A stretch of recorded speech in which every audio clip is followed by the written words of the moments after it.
I'm Beatrice Rogers, 31, a disaster response coordinator who's helped rebuild water systems after disasters. For years, I sent money home and even cut deployments short to support my dad when he lost his job. But when he mocked me at a family party, "She's still unemployed," I drew a line that changed everything. Ever been publicly belittled by someone you stood by? Tell me in the comments. You're not alone. Before I dive in, tell me where you're watching from, and if you've ever had to stand up for yourself, hit like and subscribe for more true stories about boundaries and taking your life back. What happened next might surprise you. The comments started small. Dinner conversations where Dad would glance at me with that expression, part concern, part disappointment, and say something like, "Well, at least someone at this table is still figuring things out." Everyone would laugh because it sounded like harmless teasing, but I felt the barb every time. It escalated gradually. Family barbecues where he'd introduce me to his friends with, "This is my daughter, the one I told you about. Still searching for her calling." The phrase "still searching" became his favorite weapon, deployed with surgical precision whenever I walked into a room full of relatives. My cousin Beatrice got engaged, and during the congratulations, Dad turned to me. "Don't worry, honey. Your time will come. Some people just take longer to get their lives together." The whole table went quiet for exactly 2 seconds before my aunt jumped in with some comment about the wedding cake flavors. At Christmas gatherings, he'd ask pointed questions designed to highlight what I wasn't accomplishing. "Any job prospects? Still living alone? You know your mother worries." He'd frame these interrogations as fatherly concern, but his timing was always public, always calculated for maximum exposure. The subtle cruelty of it was that he never said anything overtly cruel. He maintained plausible deniability, just a worried father checking in on his struggling daughter. But the pattern was unmistakable. Every achievement I mentioned got deflected or minimized. Every setback got amplified and discussed at length. Last Easter, I mentioned getting selected for a specialized training program. Something I'd worked months to qualify for, something that mattered to me. Dad nodded politely and said, "That's nice, sweetheart. Just make sure it leads somewhere this time." Then he immediately pivoted to praising my brother's recent promotion, spending 15 minutes detailing why his corporate advancement was such a success story. The family dynamic had crystallized around this narrative Dad had created. I was the cautionary tale, the family member who served as proof that not everyone figures it out. My siblings had learned to stay quiet during these moments, not wanting to draw his criticism toward themselves. My mother would offer weak protests, now frank, but never anything strong enough to actually stop him. Other relatives played along because it was easier than confronting him. Uncle Jim would pat my shoulder sympathetically and say things like, "You'll find your path." My grandmother would slip me $20 bills and whisper about how everyone blooms in their own time. Their kindness only reinforced the fundamental assumption that I was someone who needed fixing. The worst part was how I started internalizing it. I'd walk into family gatherings already braced for impact, already defensive about questions I knew were coming. I'd practice responses in my car before walking into the house, trying to find ways to deflect or minimize the inevitable commentary about my life choices. Dad seemed to enjoy the role he'd assigned himself as the family truth-teller, the one brave enough to point out what everyone else was too polite to mention. He'd often preface his comments with phrases like, "I'm just being honest," or "Someone has to say it." This gave him permission to say things that would sound harsh coming from anyone else. The pressure to prove myself became overwhelming. I started accepting invitations to events I didn't want to attend, just to show I was social. I'd mention every small professional opportunity, hoping something would finally earn his approval. I applied for jobs I didn't want because they sounded impressive on paper. Nothing worked. Every effort to meet his expectations just provided new material for his commentary. Got a temporary position? At least it's something. Moved to a better apartment? Must be nice to finally have some stability. Started dating someone? Don't get ahead of yourself. The family had organized itself around accommodating his behavior. Conversations would flow around his comments like water around rocks. Someone would always jump in with a subject change when things got too uncomfortable. My mother had perfected the art of the immediate redirect, launching into detailed discussions about dessert recipes or neighborhood gossip the moment Dad's needling went too far. But the damage accumulated. Every gathering chipped away a little more at my confidence, my sense of belonging in my own family. I started arriving late and leaving early. I'd volunteer for kitchen duty to avoid sitting at the main table where I'd be an easier target for his observations. My siblings began treating me with a mixture of pity and relief. Pity because they could see what was happening, relief because Dad's focus on my shortcomings meant less scrutiny of their own lives. They'd offer generic support afterward. Don't let him get to you, or he doesn't mean anything by it. But they never intervened in the moment when it mattered. The insidious thing about this kind of treatment is how it becomes normalized. Dad's running commentary on my failures became as much a part of family gatherings as his famous barbecue sauce or my mother's apple pie. People expected it. They prepared for it. Some even seemed entertained by it, in the way audiences are entertained by predictable dynamics in a long-running television show. I realized I'd become a character in a story Dad was telling about himself, the patient father dealing with his disappointing daughter. Every public moment of my struggle validated his narrative about good parenting and tough love. He got to be simultaneously the concerned patriarch and the family's voice of reason. The setup was perfect for him and devastating for me. He'd created a dynamic where any success I achieved would be credited to his guidance, and any failure would prove his point about my character. I was trapped in a narrative where I couldn't win, performing my role as the family disappointment at every gathering while he collected sympathy and validation from an audience that had learned to see things through his eyes. That's how things stood when we all gathered for my aunt's retirement party. I walked into that house already knowing my place in the family hierarchy, already prepared for whatever observations Dad would make about my current situation. I had no idea I was walking toward a moment that would change everything between us forever. The retirement party was bigger than usual. Aunt Linda had invited colleagues, neighbors, family friends, people beyond our immediate circle who didn't know the established family dynamics. The living room buzzed with conversations about golf plans and cruise destinations, the kind of celebratory atmosphere that made Dad feel expansive and performative. I'd been there maybe 20 minutes, making polite conversation with my aunt's former coworkers, when I heard Dad's voice rise above the general chatter. He was holding court near the kitchen island, surrounded by my uncle's poker buddies and a few neighbors I recognized but didn't really know. Speaking of retirement, he said, gesturing toward me with his beer bottle, at least Linda earned hers. My daughter here is still trying to figure out what she wants to be when she grows up. A few people chuckled uncertainly. I felt that familiar heat spreading across my chest, the physical reaction I'd learned to expect in these moments. But this felt different. Bigger. More public than his usual needling. Someone asked what I did for work, probably trying to be polite and include me in the conversation. Dad jumped in before I could answer. That's the million-dollar question, isn't it, sweetheart? He took a long drink and shook his head with exaggerated sympathy. She's got a college degree and everything. Just can't seem to land anywhere permanent. The room was starting to pay attention now. Conversations were tapering off as people sensed something happening. I could see my mother across the room, her face already wearing that expression she got when she knew Dad was building toward something, but felt powerless to stop it. I keep telling her, he continued, his voice getting louder, more confident as he realized he had an audience. At some point you've got to stop making excuses and start making choices. Can't drift forever. My cousin Mark tried to redirect. Dad, didn't you mention wanting to show everyone those photos from your fishing trip? But Dad was on a roll now. He'd found his rhythm, and he wasn't stopping for anyone. You know what the problem is? He gestured broadly, speaking to the room now instead of to me. No accountability. This generation thinks they can just keep trying new things indefinitely. In my day, you picked a path and you stuck with it. I opened my mouth to respond, to defend myself, but he wasn't finished. She's still unemployed. The words came out louder than everything else he'd said, cutting through whatever conversations were still happening elsewhere in the room.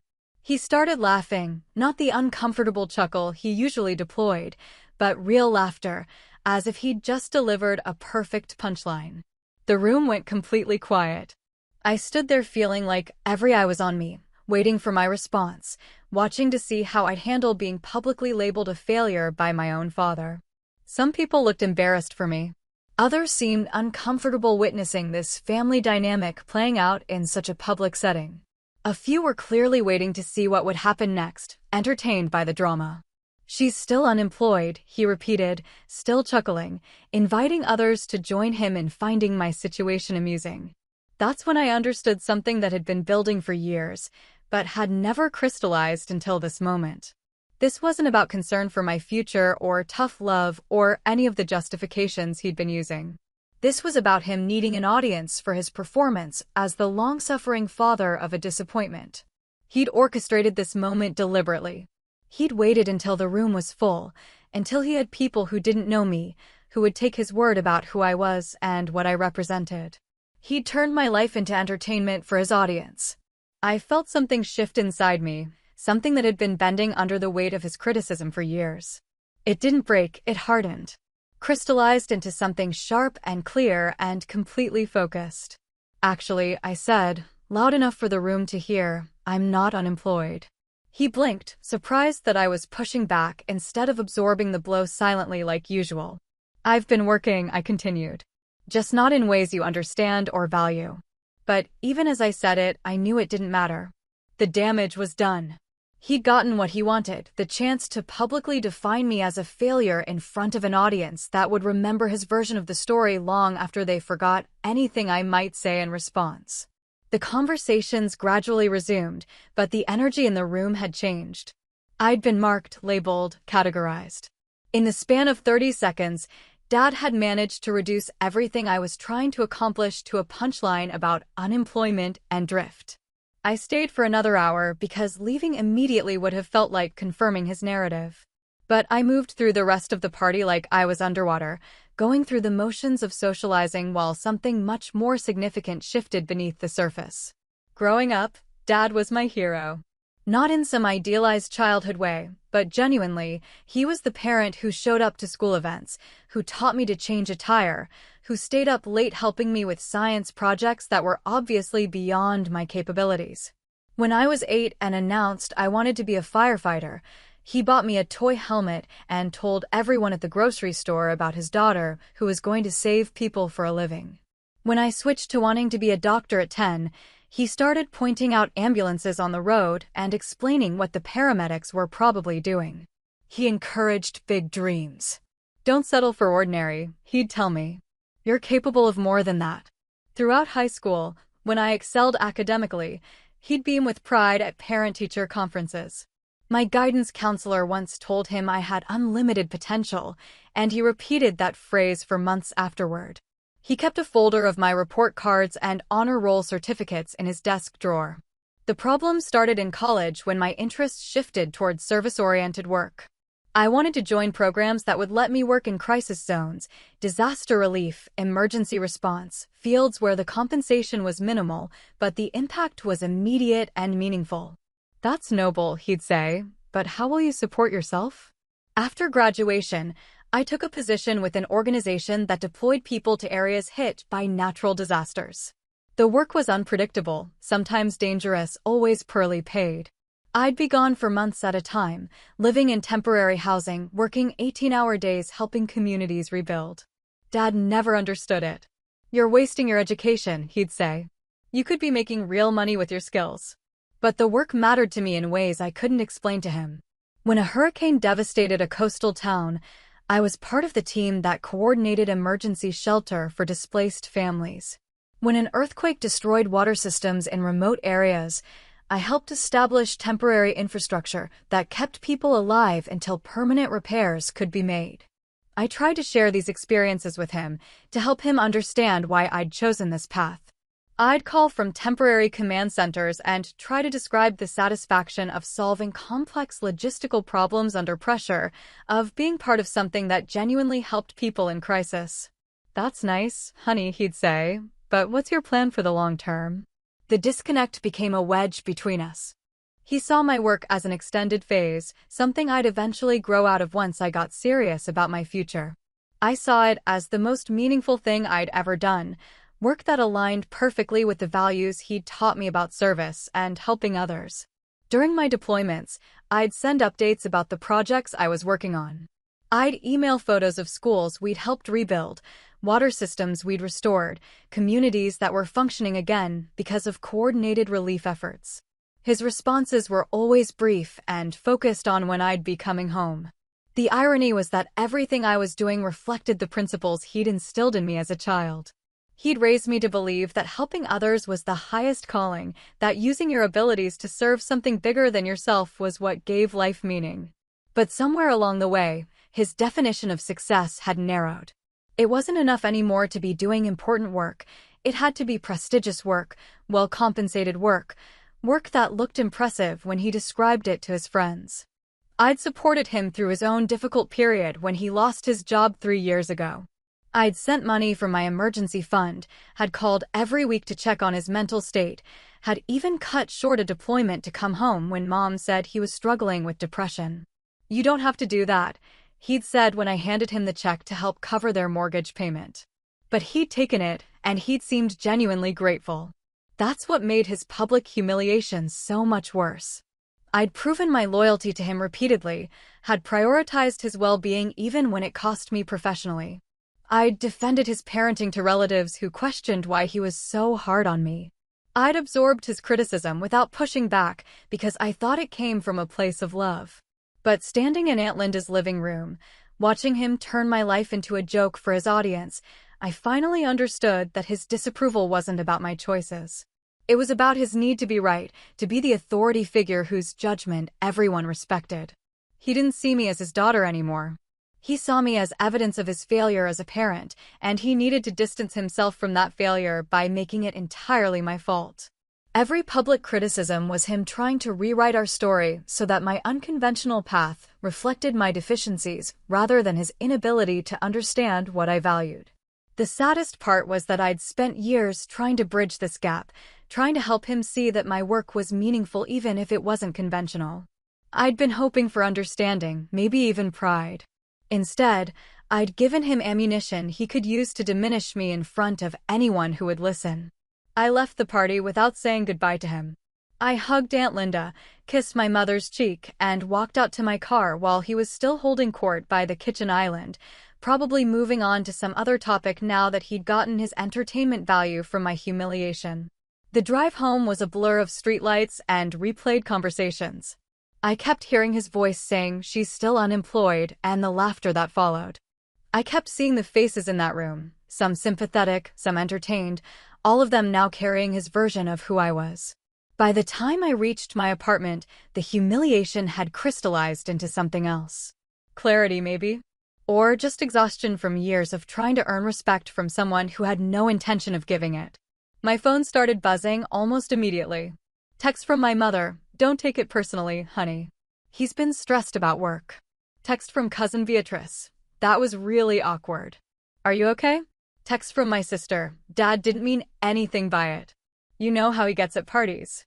The same pattern that always followed these incidents, family members reaching out to smooth things over, to convince me that what I'd experienced wasn't as bad as it felt, to maintain the fiction that Dad's behavior was somehow acceptable because it was familiar. I didn't respond to any of them. Instead, I sat on my couch and thought about all the times I'd made excuses for him, all the moments when I'd swallowed my anger to preserve family harmony. I thought about the years I'd spent trying to translate my work into terms he'd understand, hoping to finally earn his approval. My phone rang. Dad's number. I stared at it until it stopped ringing, then listened to the voicemail. "Hey, sweetheart. Just wanted to make sure you got home safely. Listen, I hope you didn't take what I said too seriously tonight. You know I'm just looking out for you. Family dinner Sunday at Mom's, right? Love you." The casual dismissal of what had happened was almost worse than the original humiliation. He'd reduced me to a punchline in front of a room full of people, and now he was treating it like a minor misunderstanding that could be resolved with a quick phone call. I called my supervisor at the relief organization. Elena answered on the second ring, despite it being nearly 10 o'clock. "There's an opening on the Guatemala deployment," I told her without preamble. "That's a 6-month commitment minimum," she said. And the conditions are particularly challenging. We're still working on establishing basic infrastructure. I understand. Can you be ready to deploy in 72 hours? Yes. There was a pause. Elena had been my supervisor for 3 years. She knew me well enough to recognize when something significant was happening. Everything okay? She asked. Everything's fine. I'm just ready for a new challenge. After I hung up, I started making lists. Things to pack, arrangements to make, people to notify. Practical details that gave me something to focus on besides the echo of laughter in my head. The Guatemala assignment was exactly what I needed, remote enough that communication with home would be minimal, demanding enough to require all my attention, important enough to remind me why I'd chosen this work in the first place. I'd be working with a team to establish temporary water treatment systems in areas where the infrastructure had been destroyed by mudslides. It was the kind of work that saved lives directly and immediately, the kind of work that reminded you what actually mattered. My phone kept buzzing with messages from family members, each one trying to minimize what had happened, to convince me that Dad's public mockery was just another misunderstanding in a long series of misunderstandings. I turned it off. For the first time in years, I felt completely clear about what I needed to do. I needed distance from people who saw my work as a failure instead of a calling. I needed space from family members who expected me to absorb humiliation quietly to maintain everyone else's comfort. Most importantly, I needed to stop seeking approval from someone who had demonstrated repeatedly that he would never give it, someone who seemed to derive satisfaction from withholding it. The Guatemala deployment would give me all of those things. 6 months minimum, potentially longer if the situation required it. 6 months to remember who I was when I wasn't performing the role of disappointing daughter at family gatherings. I spent the next 2 days making arrangements with the efficiency that came from years of last-minute deployments. Subletting my apartment, arranging for mail forwarding, updating my emergency contacts to list Elena instead of my parents. I didn't call anyone to explain my decision. I didn't owe anyone an explanation for choosing work that would take me away from people who had made it clear they didn't value what I contributed. Guatemala was exactly what I needed, demanding enough to occupy every moment of mental energy I might have otherwise spent replaying family dynamics. Our base was a converted school building in a town that had been essentially cut off from outside resources for 3 months. My job was coordinating between international aid organizations, local government officials, and community leaders to establish systems that could function long-term. The work was complex beyond anything I'd done before. We weren't just providing emergency relief. We were rebuilding infrastructure from the ground up in areas where the original systems had been completely destroyed. I worked 18-hour days analyzing topographic surveys, negotiating with contractors, training local technicians who would maintain the systems after our team moved on. Every decision had immediate, visible consequences for thousands of people. My phone stayed off most of the time. Communication with the outside world happened through Elena, who handled the organizational logistics and family contact protocols I'd established before leaving. Your mother called, she mentioned during one of our weekly check-ins. She wanted to know when you're coming back. What did you tell her? That your assignment is open-ended and depends on project needs. The relief I felt at having that boundary maintained was immense. I didn't want to explain my decision to leave, didn't want to defend my choice to prioritize meaningful work over family obligations that had become toxic. 3 months into the deployment, we achieved something remarkable. The water treatment system we'd installed was not only functional, but had become a model for other reconstruction efforts throughout the region. International observers were coming to study our approach. That's when the media attention started. It began with a local news crew documenting the reconstruction efforts. Then a documentary filmmaker who was following international aid work included our project in her film. Then journalists from major news outlets started requesting interviews about sustainable infrastructure in disaster zones. I didn't think much of it initially. Media coverage came with most large-scale aid projects. People liked stories about communities rebuilding after disasters, and our work was visually compelling, clean water flowing in places where there had been nothing but mud and debris months earlier. But this felt different. The questions reporters were asking weren't just about the technical aspects of what we'd accomplished. They wanted to know about the decision-making process, the coordination challenges, the leadership structure that had made such complex work possible. Elena mentioned that news outlets in the United States had picked up the story. "You're getting quite a reputation," she said during one of our calls. "People are talking about your work at the highest levels of disaster relief coordination." I was too focused on the immediate challenges to pay much attention to external recognition. We were expanding the program to 2 additional communities, each with unique geographical and political complications that required completely different approaches. But the media attention kept building. What had started as local interest became regional, then national, then international coverage. My name started appearing in articles about innovative approaches to disaster relief. The irony wasn't lost on me. While my family was labeling me unemployed and directionless, I was being recognized internationally for exactly the kind of work Dad had always dismissed as impractical.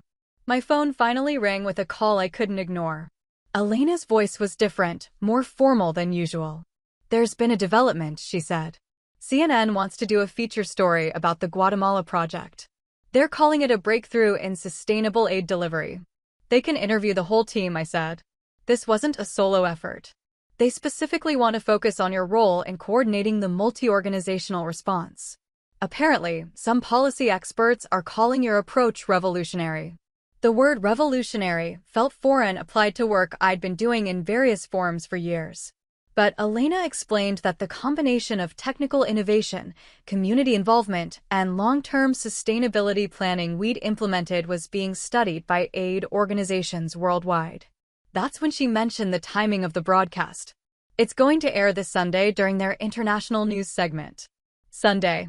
The same day as family dinner at Mom's, the same gathering I'd been missing for months, the same group of people who'd watched Dad label me unemployed and laughed along with his assessment of my life. The CNN report aired at exactly 6 o'clock Eastern Time, right when my family would be sitting down to Sunday dinner. Elena called me immediately after the broadcast to read me the headlines it was already generating. "Unknown hero identified. The woman behind Guatemala's water miracle," she read from her laptop. That's the CNN homepage banner right now. My phone started buzzing incessantly, messages, calls, notifications from news outlets requesting interviews. Elena was fielding most of them, but she couldn't filter everything. The story had captured public attention in ways I hadn't anticipated. Social media was exploding with shares and comments. News organizations were racing to cover angles the CNN piece hadn't explored. Policy experts were calling for congressional hearings about funding similar projects. "You need to see this," Elena said, and I could hear her typing. "The State Department just released a statement calling your work exemplary service in the highest traditions of American humanitarian aid." I was sitting in the converted classroom that served as our command center, looking out at a community where children were playing in streets that had been impassable rivers of mud when I'd arrived. The transformation was visible everywhere: rebuilt homes, functioning infrastructure, people who had hope again because they had clean water and working sewage systems. But all I could think about was Sunday dinner happening 3 time zones away, my family gathering around the same table where Dad had spent years dismissing this exact work as evidence of my failure to launch. My personal phone had 17 missed calls from my mother, 12 from my sister, 6 from Dad. I didn't listen to any of the voicemails. Instead, I called Elena back. "What exactly did the CNN report say about me?" She read me the key section. "The coordinator of this remarkable achievement is a 31-year-old American aid worker whose innovative approach to disaster relief has caught the attention of international development experts." Her name, until now unknown to the general public, is my name on national television. Connected to work that was being described as groundbreaking, innovative, revolutionary, all the words that had never been applied to my career in family discussions. The phone rang again. Dad's number. This time I answered. "Jesus Christ," he said without preamble. "Why didn't you tell us?" His voice was different from any tone I'd heard from him in years. Not dismissive, not condescending. Something closer to awe, maybe shock. "Tell you what?" "About the CNN thing. About Guatemala. About any of this." I could hear voices in the background. My family was clearly gathered around the phone, probably the same living room where he'd made his announcement about my unemployment months earlier. You didn't ask, I said. But this is incredible work you're doing. The reporter said governments are trying to replicate your model. It's the same work I've been doing for years. There was a long pause. I could picture him processing this information, trying to reconcile the international recognition with his narrative about my poor life choices. When are you coming home? He asked. I'm not sure, but you have to come back eventually, right? I mean, there must be opportunities here now, with this kind of publicity. And there it was. He was already trying to figure out how to use my unexpected success for his own purposes, how to transform my international recognition into local bragging rights for himself. I have to go, I said. We have a community meeting in 5 minutes. Wait, can we? I hung up. Elena knocked on the door frame.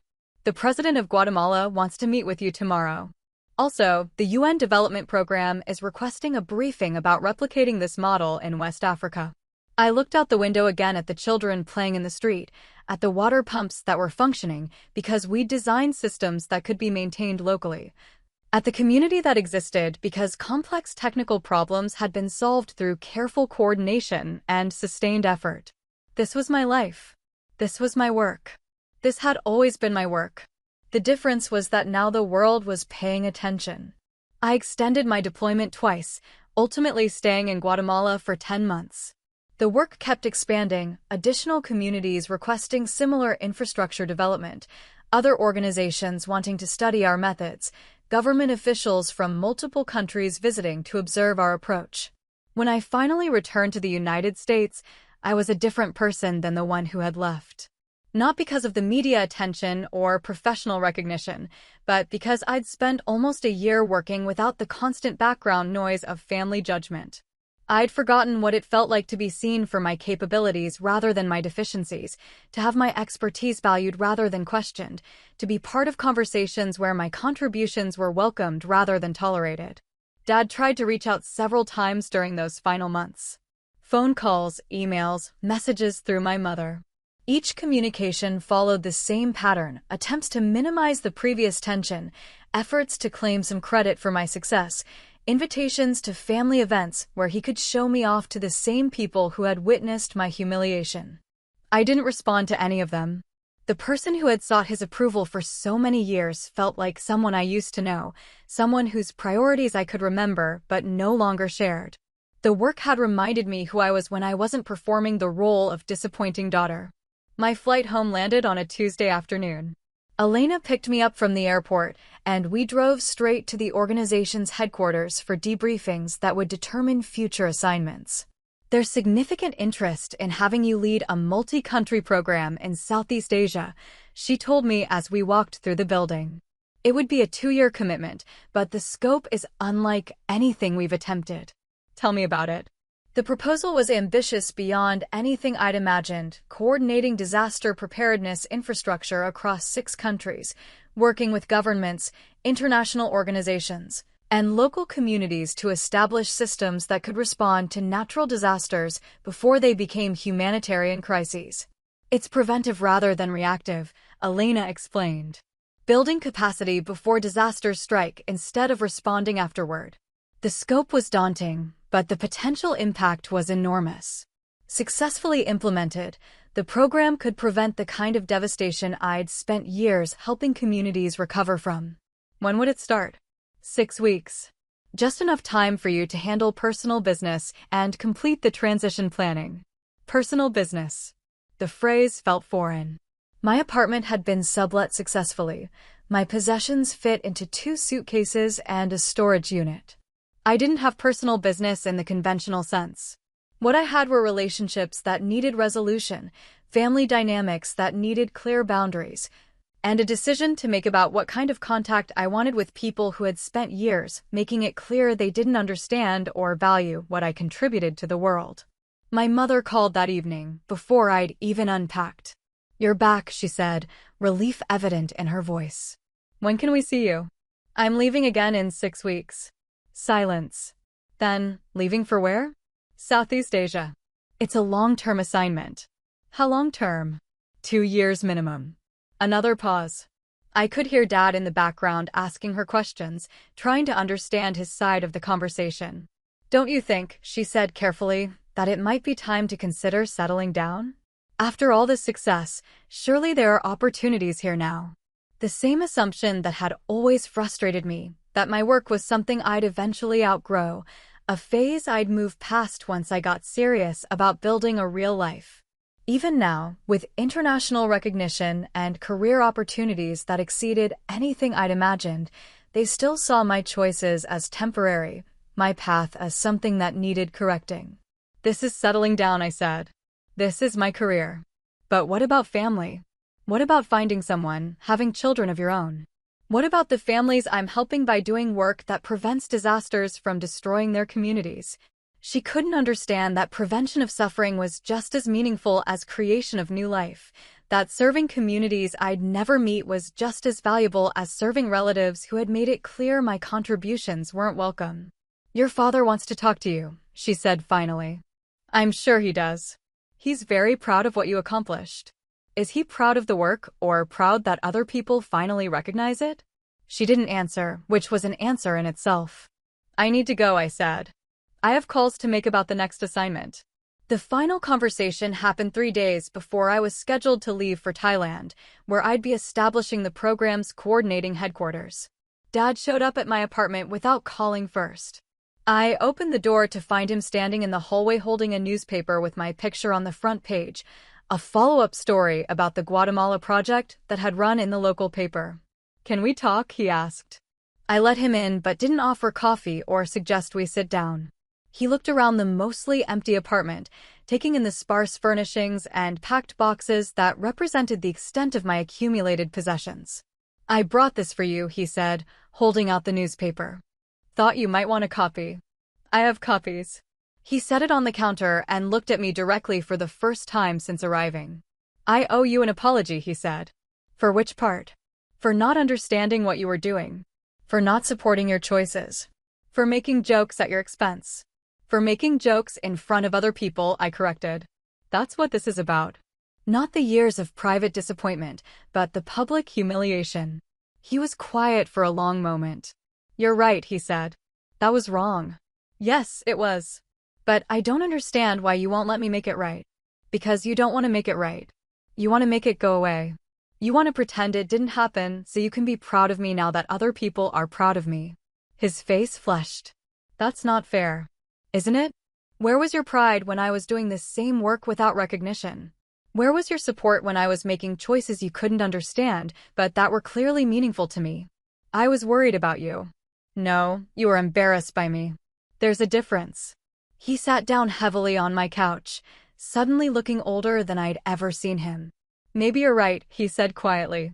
"Maybe I was embarrassed. Maybe I wanted you to choose a path that would be easier for me to explain to people." It was the first time he'd admitted that his judgment of my choices had been about his comfort rather than my well-being. But it was also 10 years too late. "I spent so much time trying to prove myself to you," I said. "Trying to translate my work into terms you'd understand, trying to justify choices that didn't need justification. I know. I don't need your approval anymore. I haven't needed it for a long time, but it took me leaving to understand that." He nodded slowly, staring at his hands. "So where does that leave us?" "I don't know. I'd like to try to rebuild this," he said. "To understand what you do, to support it properly this time. That's not something you can decide unilaterally. Trust isn't something you can rebuild with good intentions. What would it take?" I thought about that question seriously. What would it take for me to believe that his change was genuine, that his newfound pride in my work wasn't just a response to external validation? "Time," I said finally. "And proof that you value what I do even when nobody else is watching." "How do I prove that if you're leaving for 2 years?" "That's not my problem to solve." He stood up and walked to the window, looking out at the street below. "I've lost you, haven't I? You never had me in the way you thought you did. You had a version of me that existed to validate your idea of good parenting. The real me, the person who chooses difficult work because it matters, who prioritizes service over security, you never wanted that person. I want to want that person. Wanting to want something isn't the same as actually wanting it." He turned back toward me. "What if it is? What if this is how change begins?" I didn't have an answer for that. Maybe he was right. Maybe genuine change did begin with recognizing the gap between who you thought you were and who you actually were. But I also knew that I couldn't build my life around the possibility of his transformation. I couldn't postpone my own growth waiting for him to catch up to understanding choices I'd been making for years. I hope you figure it out, I said. But I'm not going to wait around to see if you do. He picked up the newspaper from the counter and looked at my picture one more time. I am proud of you, he said. I know that doesn't mean much coming this late, but I am. I know you are. Now, after he left, I sat in my empty apartment thinking about the conversation. There had been genuine regret in his voice, real recognition of the damage he'd caused.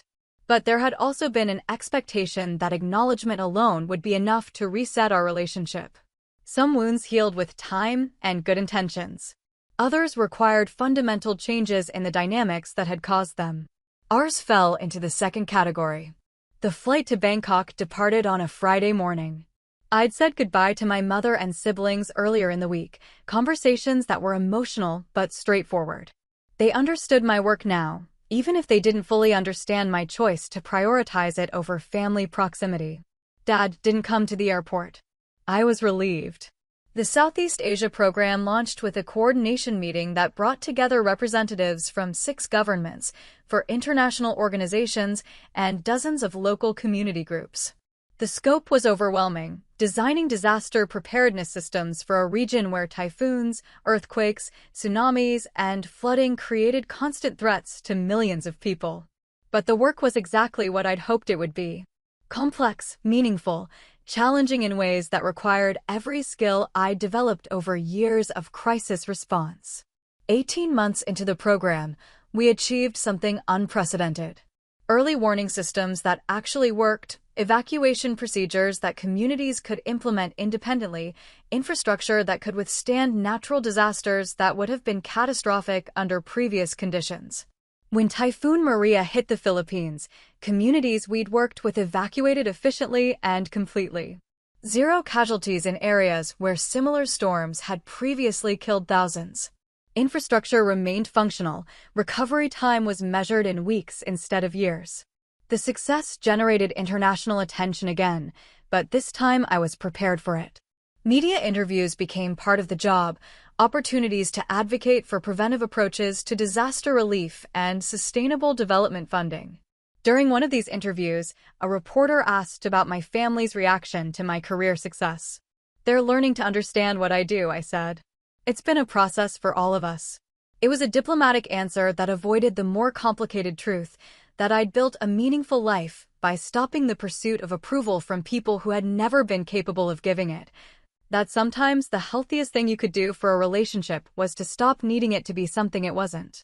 My mother sent regular emails with family updates, photos from gatherings I was missing, news about relatives, and neighborhood happenings. Dad was mentioned occasionally, usually in passing references to his health or activities, but he never asked her to convey messages, and I never asked about him specifically. The program extended twice, ultimately running for 3 years. By the time it concluded, we'd established sustainable disaster preparedness systems across 6 countries and trained local coordinators who could maintain and expand the work without international oversight. When I finally returned to the United States, I was offered a position coordinating similar programs globally. The work would involve travel to disaster-prone regions worldwide, but my home base would be in Washington, D.C., working with policymakers and international development organizations. I accepted immediately. The person who had left after Dad's public humiliation had been seeking escape from family dynamics that felt inescapable.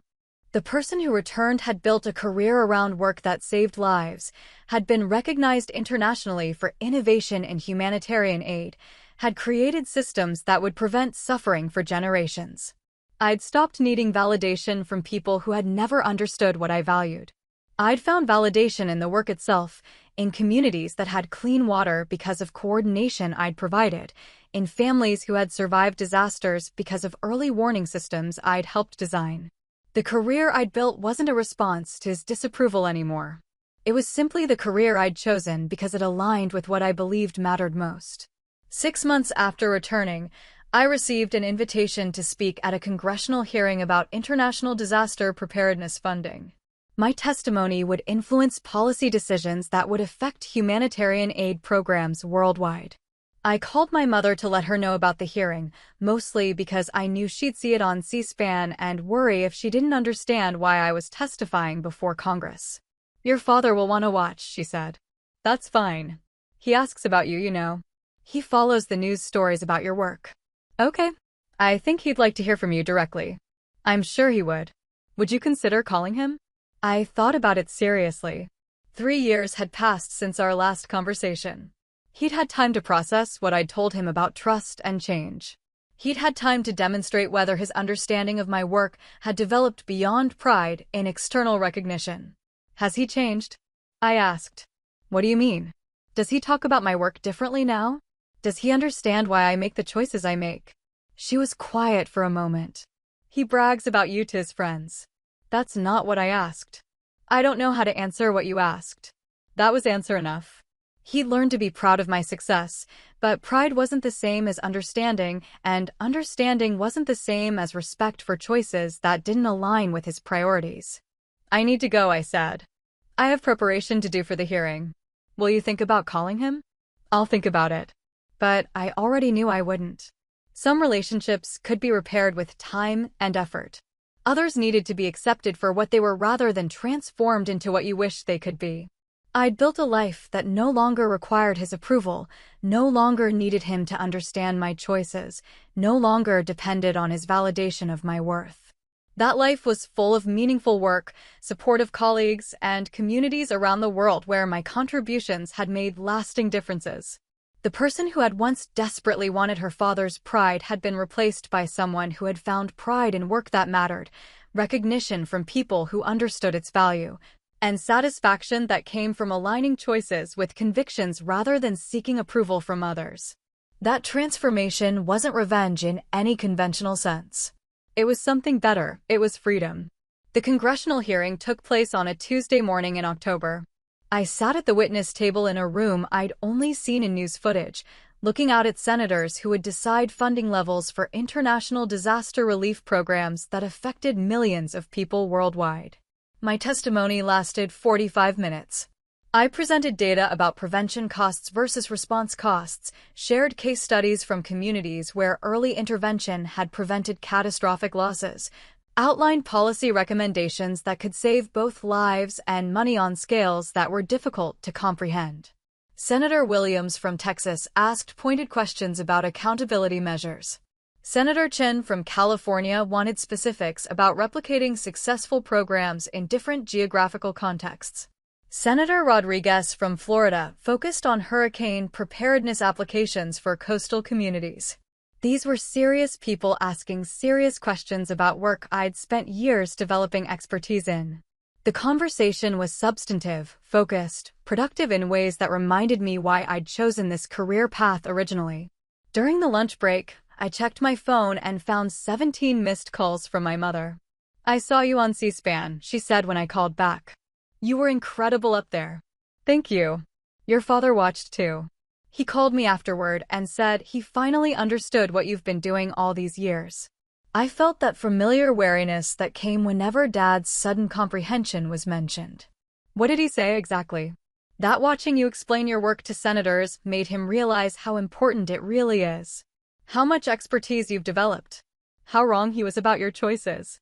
"And what did you tell him?" "That he should call you himself if he wants you to know that." It was a small boundary, but an important one.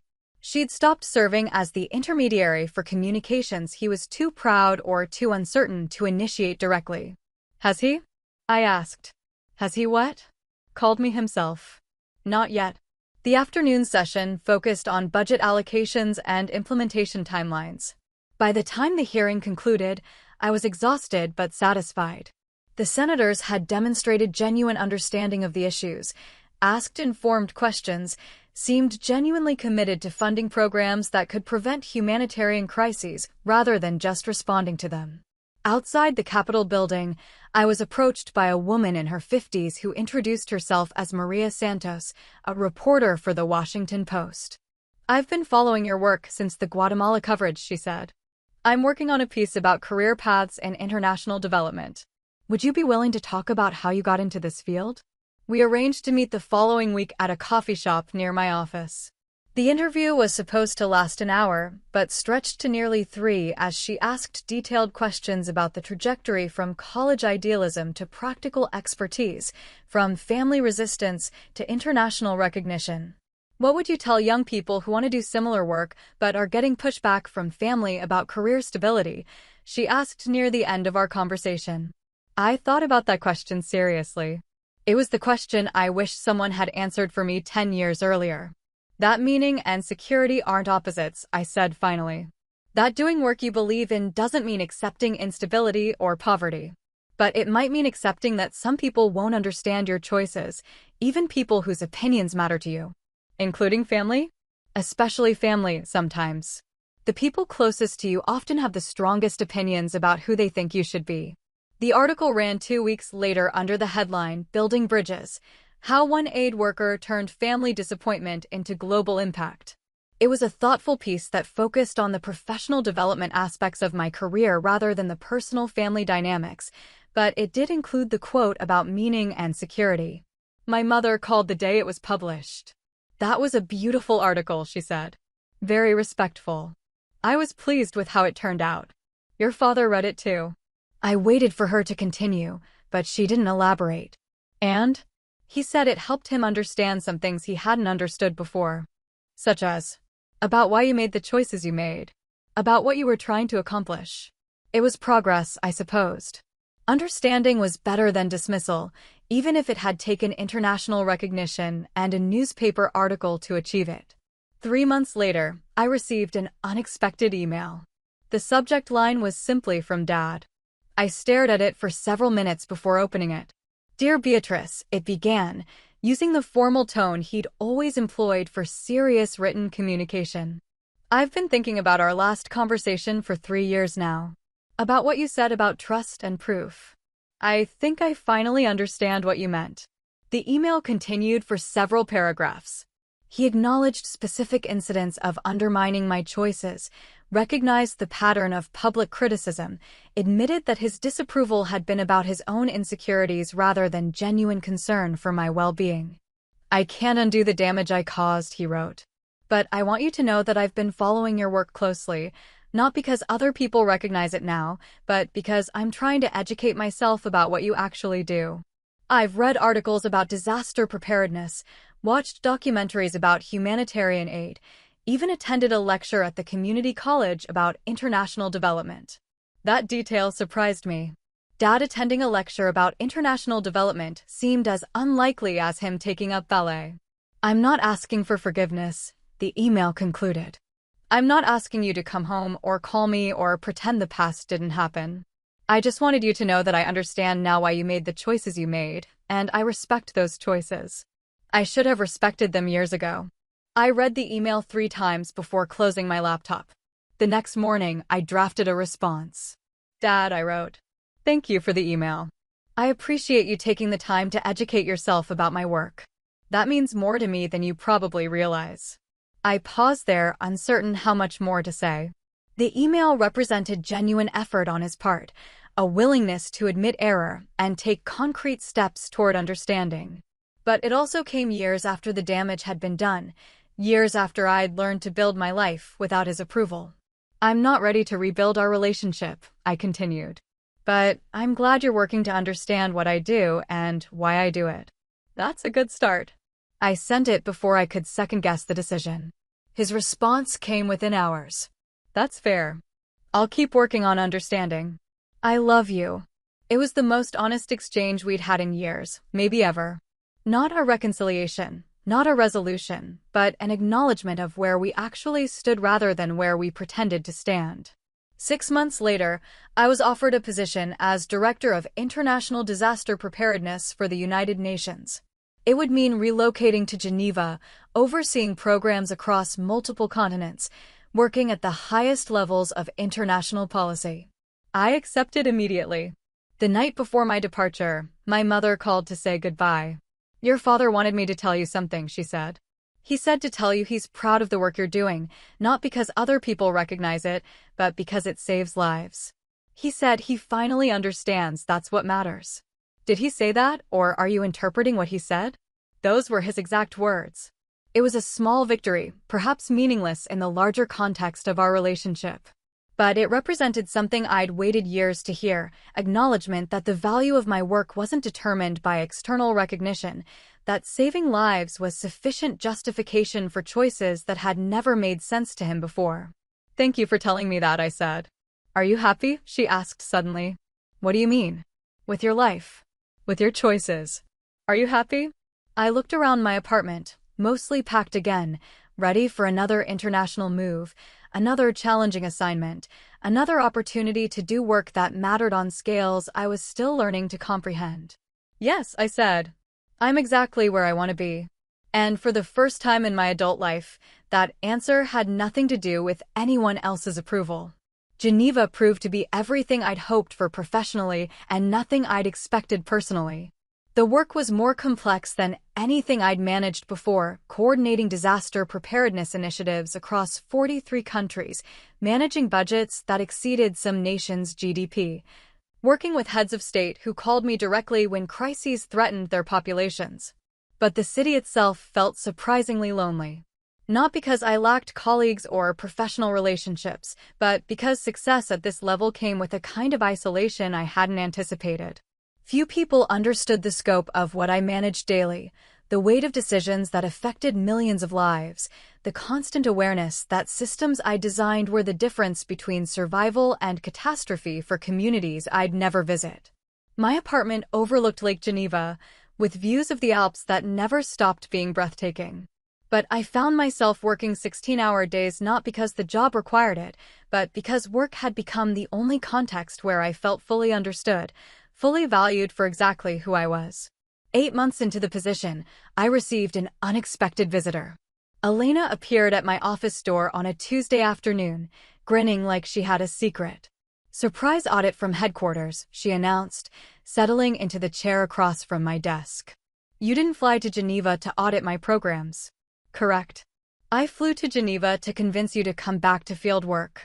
Elena explained that a consortium of international organizations was launching an unprecedented program, a 5-year initiative to establish disaster-resilient infrastructure across the Pacific Ring of Fire. The scope was massive, the timeline ambitious, the potential impact enormous. "They want you to lead it," she said. "Full autonomy, unlimited resources, hand-picked team. It's everything we've talked about for years, prevention on a scale that could fundamentally change how the world responds to natural disasters." The opportunity was exactly what I'd dreamed of when I'd first entered this field. Real-time implementation of systems that could save millions of lives, working directly with communities rather than through bureaucratic channels, building something that would function long after I'd moved on to other projects. Where would it be based? Manila initially, but you'd be moving constantly. 6 months in the Philippines, 4 months in Japan, 3 months in Chile, 2 months in New Zealand. Wherever the work takes you. For 5 years. Minimum. Probably longer if it's successful. I looked out my window at the perfectly manicured International District, at the building where policy was made but rarely implemented, where decisions affected millions of people who remained abstractions rather than individuals. When do they need an answer? 2 weeks. That night, I called my mother for the first time in months. The time difference meant reaching her during her morning coffee, a routine I remembered from childhood. "You sound different," she said after we'd covered the basic catch-up topics. "Different how?" "I don't know. Tired, maybe. Or distracted." I told her about the Ring of Fire opportunity, about the choice between staying in Geneva to influence global policy or returning to direct implementation work that would require constant travel and uncertain living conditions. "What does your heart tell you?" she asked. It was the kind of question she'd asked when I was a child facing decisions about school activities or summer camps, but it felt more significant now. That I became good at this work because I love the problem solving, the immediate impact, the connection to communities that need help. Policy work is important, but it's not why I got into this field. Then you know what to choose. It means I'll be even further away. even less available for family things. Sweetheart, you've been doing this work for 15 years. We've learned to be proud of you from a distance.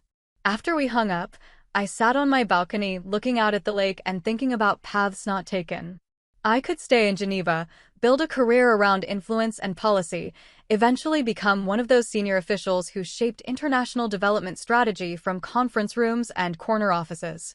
Or I could go back to the work that had originally drawn me to this field, direct engagement with communities facing existential threats, hands-on problem-solving, the satisfaction of seeing clean water flow where there had been only contamination, watching families return to homes that could withstand disasters that would have destroyed them previously. I'd proven I could succeed at the highest levels of international policy. I'd demonstrated expertise that world leaders sought out and respected. I had nothing left to prove to anyone, which meant I was free to choose based on what I actually wanted to do rather than what looked most impressive or what would generate the most recognition. I emailed Elena the next morning. Tell them yes. The transition back to field work felt like returning to a language I'd temporarily forgotten, but still spoke fluently. Within weeks, I was back to living out of suitcases, working 18-hour days in temporary offices, coordinating with local officials who measured success in concrete outcomes rather than policy frameworks. The Philippines team included engineers from 7 countries, community liaisons who spoke 12 languages between them, and specialists in everything from seismic architecture to emergency communication systems. We weren't just building infrastructure, we were creating networks of people who could maintain and expand disaster preparedness long after international funding ended. 6 months into the project, we faced our first major test. A magnitude 7.2 earthquake struck the region where we'd installed early warning systems and reinforced critical infrastructure. The communities we'd worked with evacuated efficiently, building damage was minimal, and recovery operations began within hours instead of weeks. 0 casualties in an area where similar earthquakes had previously killed thousands. That night, sitting in a temporary command center coordinating recovery efforts, I received a text from an unexpected source. Dad's number. Saw the news about the earthquake response. Incredible work. Proud of you. It was the first direct communication from him since the email 3 years earlier.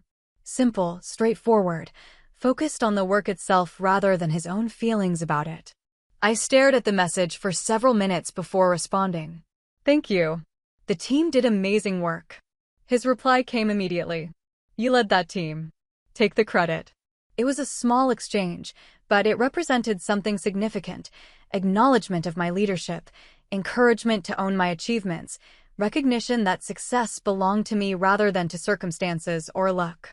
I forwarded the exchange to my mother with a simple note: progress. Her response was equally brief: real progress. 2 years into the Ring of Fire project, we'd established disaster-resilient infrastructure across 8 countries and trained local teams who could replicate our approach independently. The work was succeeding beyond initial projections, communities were safer, and other regions were requesting similar programs. I was offered a promotion that would have moved me back to administrative oversight. I declined.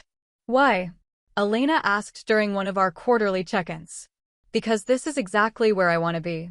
Leading projects in remote locations, living out of hotels, working with communities that can't pronounce your name, building things that save lives, solving problems that matter, working with people who understand why prevention is better than response. And you're happy?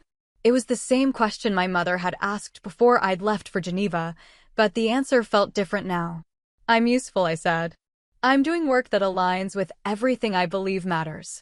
I'm surrounded by people who share those values. If that's not happiness, it's something close enough. That evening, I called my mother to share news about the project's expansion into 3 additional countries.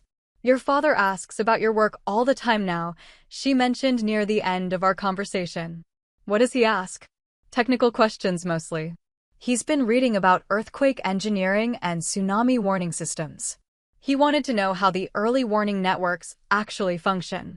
The image of Dad researching seismic monitoring technology was so incongruous with my childhood memories that I almost laughed. Does he understand the answers? He's trying to. He bought books. Books. Physical books about disaster preparedness, purchased and presumably read by someone who had once dismissed this entire field as impractical idealism. Tell him he can call me if he has questions, I said. Really? Really? It was a small door opening, an acknowledgement that maybe enough time and genuine effort had passed to allow for different kinds of conversations than we'd ever managed before. Whether he'd walk through that door remained to be seen. But for the first time in years, I was curious rather than defensive about the possibility. That's where I left it, doing the work I believe in on my terms. If you've ever had to draw a hard line with family, I'd like to hear your story. Have you been publicly belittled by someone you supported? What did you do next? Where's your boundary now, and what would you tell your past self before you set it? Do you think trust can be rebuilt after public humiliation, or is distance the healthiest choice? Drop your thoughts in the comments. If this resonated, tap like, subscribe for more true boundary-setting stories, and share this with someone who needs a reminder that respect isn't optional.